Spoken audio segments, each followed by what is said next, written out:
What's up, everyone? Welcome to Among the Fence, my YouTube channel where I do music reviews. My name is Aaron, and today we're going to be checking out the debut album, Gone with the Flow, by the band Elwood Stray. They are a post-hardcore band from Germany, started around 2016. I recently discovered this band due to their singles popping up on my Spotify, and I was immediately intrigued.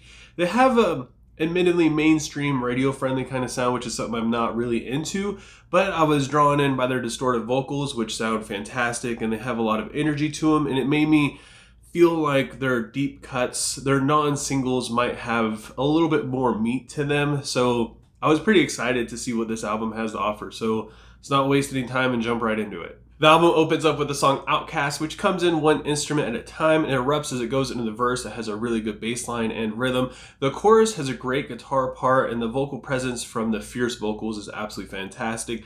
The hook, I gotta admit, isn't super original, but still pretty catchy. It's on the border of being generic and having its own sound, and it was just enough for me to really enjoy this song. And then we have the song Playing Around, where the drums to me stand out the most in the verse. The guitar does the same kind of thing in the pre-chorus as it did in the chorus of Outcast, but once it does get to the chorus, it's got cleans this time. The melody is fairly catchy, and it's got a really chill vibe, which it sticks around. Even when the moments of the song get really heavy, it still has kind of a relaxed, laid-back feel to it. Then we have the song Half-Life, which reminds me a lot of Bleed From Within, especially in the verse.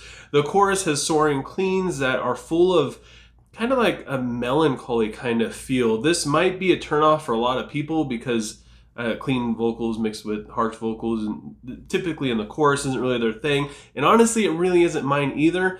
But I really enjoyed the melody and the tone of the clean vocals. They sound great. The clean guitar before the breakdown sounds like an electric guitar that's not even plugged into an amp. And at first, I didn't really enjoy it all that much, but it grew on me just due to the fact that it doesn't sound like anything I've ever really heard before. There is a little bit of an electrical presence to it at the same time, which sounds good, but it was just really different, and I enjoyed it. Decay has a basic drum beat, and it feels very Linkin Park inspired. The chorus has big chords and powerful, long, drawn-out vocals that sound fantastic, helps it out a lot.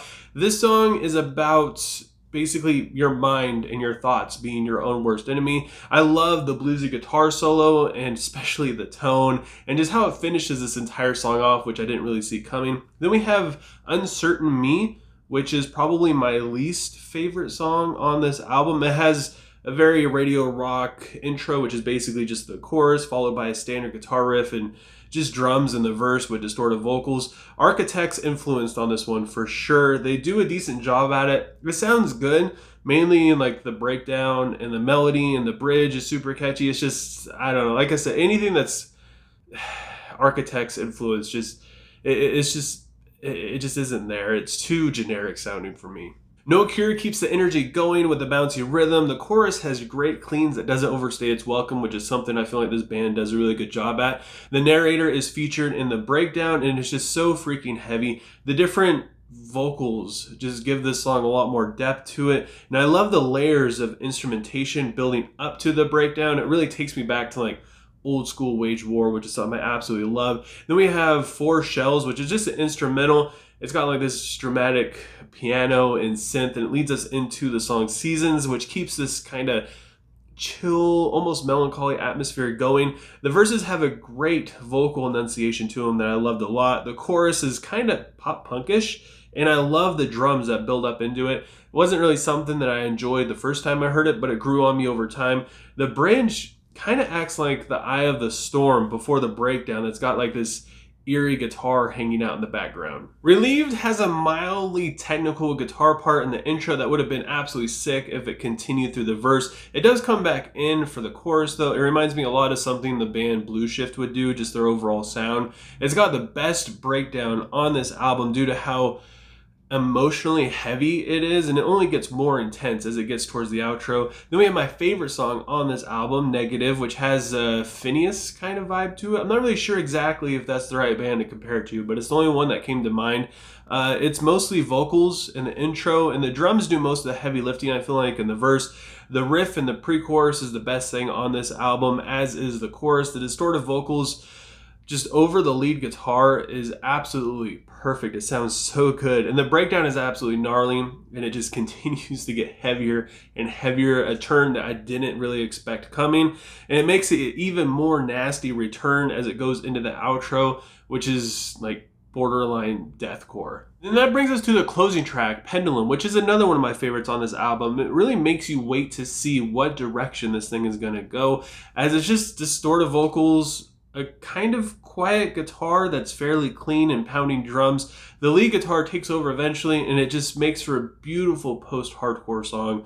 It's a great closing track. I wish they would have brought more of this sound into the rest of the album for sure. I feel like that would have made it hit a lot harder for me specifically, considering post-hardcore and just post-rock in general is some of my favorite music, and this is just, they do such a good job on this, and you don't even really know that they have it in them until this song comes around, and you're just like, I personally was completely blown away. I was like, damn, this would have been sick if there was more of this in the album itself. So I really enjoyed this album a lot more than what I was expecting. They really managed to be catchy and have a sound that you would hear on the radio without it sounding too generic, which is not very easy to do.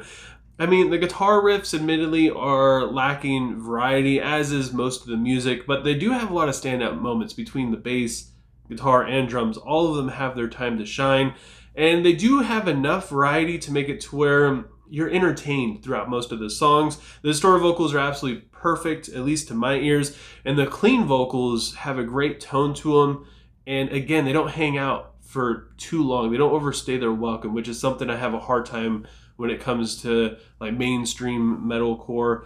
The song structures are also kind of basic, admittedly, though there's a lot of pros and cons to this, but I found myself enjoying this album for the most part. Like I said, I just wish that they had more of that post-hardcore sound that they brought in Pendulum in that closing track. If they would have brought that to the rest of the album, at least like, not just like sprinkled throughout all the other little songs, it just would have been, it would have been the chef's kiss. So with all that said, I gotta give Gone with the Flow by Elwood Stray a 6.9 out of 10.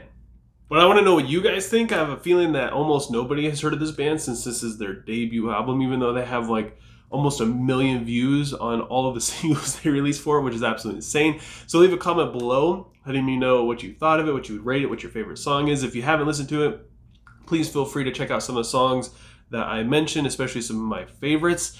And if you enjoyed this review, don't forget to give it a like. If you want to help support me and my channel, please consider subscribing and ringing the bell icon. Doing all that stuff helps me out tremendously. It helps appease the almighty YouTube algorithm, which is just a pain in the butt sometimes. And I just thank you guys so much for taking time out of your day to listen to me sit here and talk about music. And I hope you have a good rest of your day or night, whenever you happen to be watching this. And I will talk to you guys next time. I was trying to make it lying down.